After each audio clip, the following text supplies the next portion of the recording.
good way to think about it is like going into a grocery store. You start going through the aisles of the produce section, all types of produce.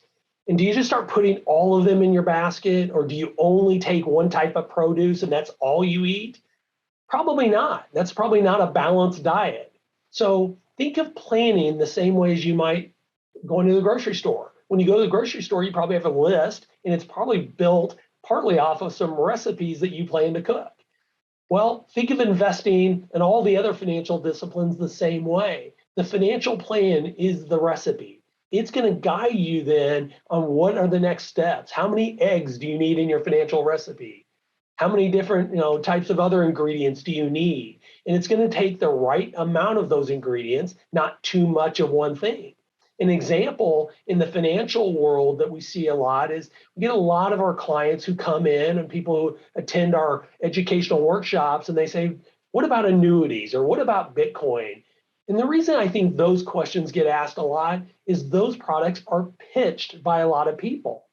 And that doesn't mean they're bad. It doesn't mean they're wrong. And a better way is address those again in the context of your overall financial plan.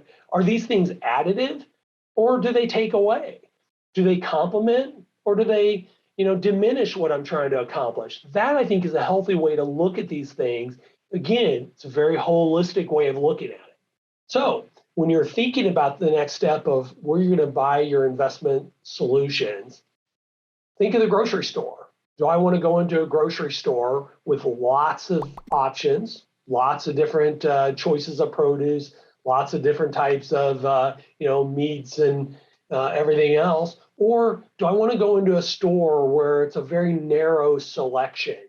And that's a good, healthy way to think about the financial industry. There are some companies in the industry who have very specific solutions that they provide and nothing more. And then others who are more what we would call open architecture. You can get virtually any investment strategy that you want. When we created Anchor Point, we had the express purpose of building an institution that has access to virtually all of the investment and other financial solutions that are necessary to have a great plan. And so the way to think in terms of your financial plan is, again, begin with the end in mind. Think of all the things that you're wanting to accomplish and build backwards, and make sure that you have access to all the instruments that you're going to need. And then ideally, try to work in an institution where there are as little conflicts of interest as possible. If you like what you heard today, you'd like to learn more about this or other financial topics, please visit our website where we have a lot of information.